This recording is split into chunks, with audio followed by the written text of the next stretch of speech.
The 18th century was an era of enlightened monarchs. Charles III, Leopold II of Tuscany, even to some extent Catherine of Russia.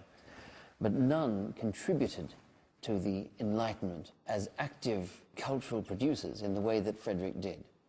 And I think what that tells us is something about the seriousness of the philosophical side of that curious double existence that Frederick led, the existence of a philosopher king.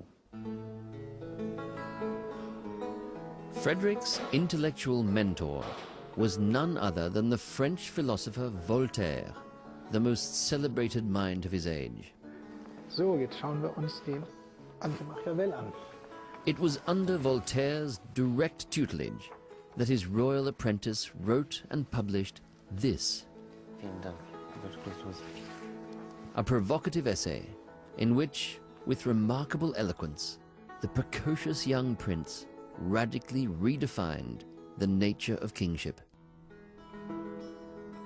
Well, this is extraordinary. I'm holding Frederick the Great's Anti-Machiavel, a treatise expressing his vision of a virtuous kingship in opposition to Machiavelli's Prince, an essay which stressed the importance of the quest for glory and riches.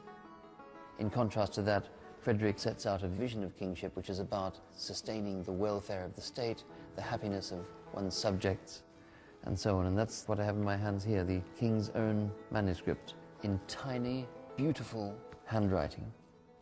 It's really quite a remarkable thing. To gain the affection of the people and the great, it is necessary for a prince to be humane and gracious, to have a fund of probity and virtue, and to inspire confidence through wisdom.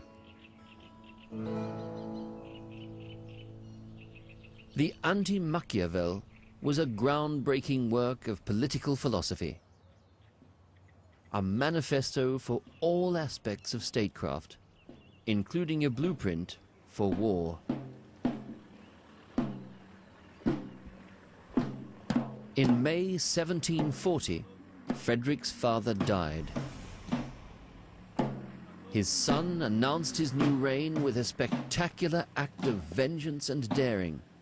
He unleashed war on the empire that had long overshadowed Prussia, intimidated his father, and inflicted such misery on Frederick himself. Habsburg, Austria. In December 1740, just 7 months into his reign, Frederick amassed 27,000 troops on the banks of the river Oder. Their objective, to invade and conquer Silesia, the richest province of the Habsburg Empire. To the astonishment of all of Europe, the philosopher king was waging war.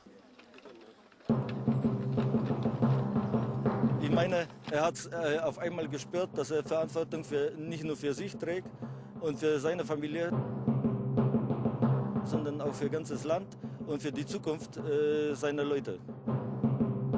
Und Schlesien war das Kammergut damals von Europa.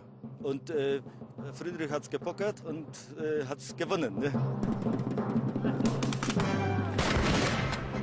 The decision to launch an unprovoked strike on Silesia was taken by the king alone, against all the advice of his military and diplomatic aides. It was the single most important political act of Frederick's life. "I've crossed the Rubicon," Frederick declared, invoking the military exploits of none other than Julius Caesar.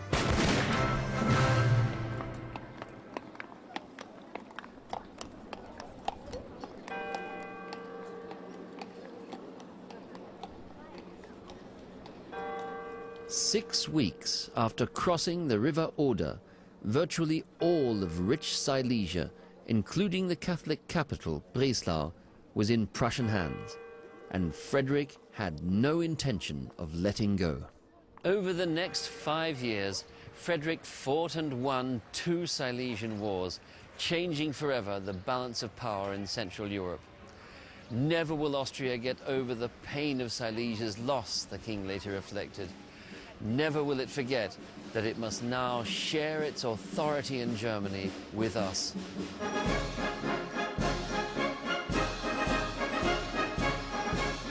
What astounded contemporaries about Frederick's Silesian adventure was the formidable performance of the Prussian army. All of Europe marveled at the coordinated movement of its infantry, advancing like moving walls, relentless, unstoppable, an awesome weapon fashioned by Frederick's father. Of course, this is the inheritance of the soldier's king. This is one of the qualities Frederick inherited from his father.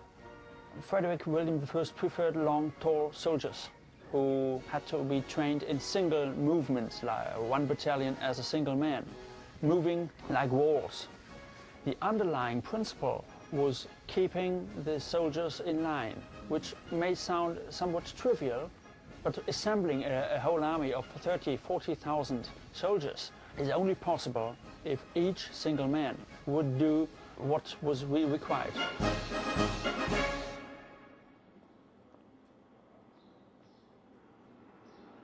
During his Silesian campaigns, Frederick began to turn Prussia into a highly militarized state.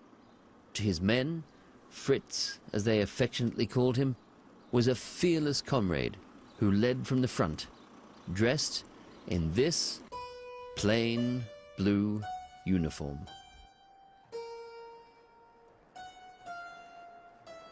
It's a simple officer's coat, a shabby uniform, dirty, full of stains, to show as a true philosopher that outward appearance means nothing. I'm the servant of Prussia, I'm the servant of the people, and I do not allow myself a personal luxury.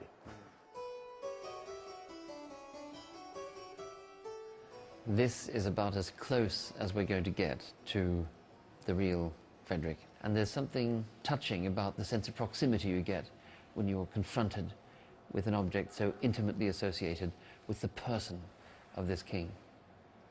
I think it's worth thinking about the effect that this jacket must have had on the king's subjects. And what I think it communicated to them was that the man inside the uniform was in some ways less important than the uniform itself. And this is where I think it becomes really psychologically interesting. It's an act of self-effacement. It's a refusal to be recognized as an individual. And I think that the roots of that self-effacement lie very deep in this king's character. The fact that he grew up in an environment where he was absolutely forbidden to be what he wanted to be. And I think that habit of self-effacement stays with the king throughout his life. And that's one reason why he feels comfortable in this anonymous, symbolic jacket.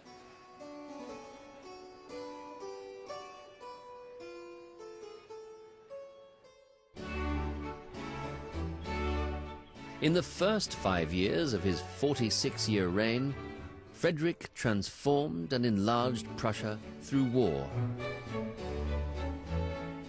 There now followed over a decade of peace.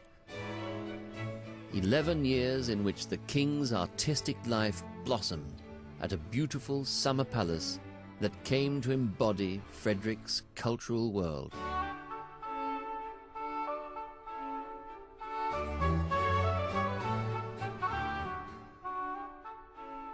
When Frederick the Great took over the throne in 1740, he had the problem that in Potsdam there was only the city palace and there was no garden. And it was so fashionable in the mid-18th century to have a garden to the palace, so that he was looking for a garden spot somewhere, and he found this little mountain, he bought it.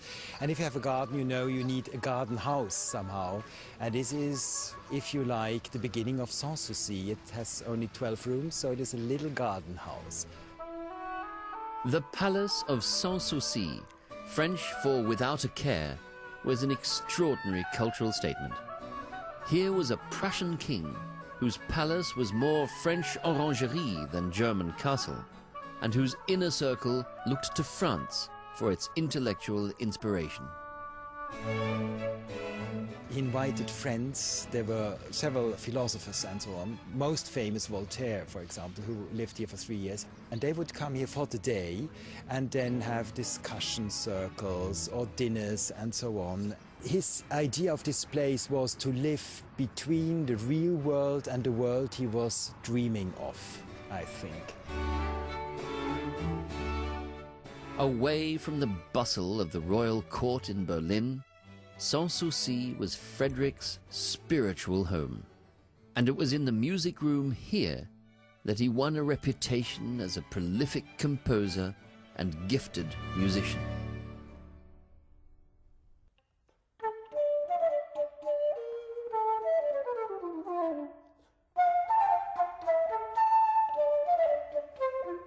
He probably could be considered one of the most competent amateur flute players there ever was. All the composers at the court during his lifetime wrote flute pieces, and some of them were immensely difficult. The ones he wrote for himself also contain quite difficult passages. Even now, a flute player who could play all those materials with ease would be a highly accomplished flute player. So he's a highly accomplished player, but why does he choose the flute? There are a number of reasons. Firstly, the flute has a long-standing association with military practice. At the same time, it was an instrument you could play with elegance and ease. You would not find a king playing the trumpet, for example, or the violin. The violin involved too much contortion of the body. Secondly, the flute had been developed from the simpler cylindrical instrument of the Renaissance into this three-piece, highly ornamented instrument of the early 18th century by French makers and players. And it was the French players who gave the flute a sort of élan that it hadn't had before.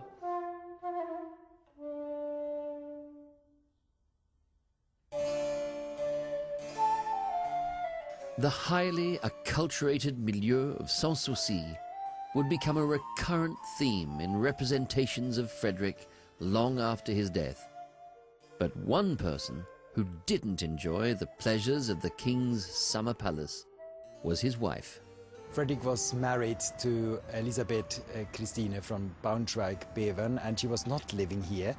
In Sanssouci there was no space for her. She was only once visiting this place, and she saw there's no space for me, and she left again. There was not really love between Frederick and Christine. They had no children. She had her duties, he had his, and that was it. The king did not divorce his wife, banish her from the country, or replace her with mistresses. But he became notorious for the remarkable lack of feeling he displayed towards her, leading contemporaries and historians alike to speculate about Frederick's sexuality.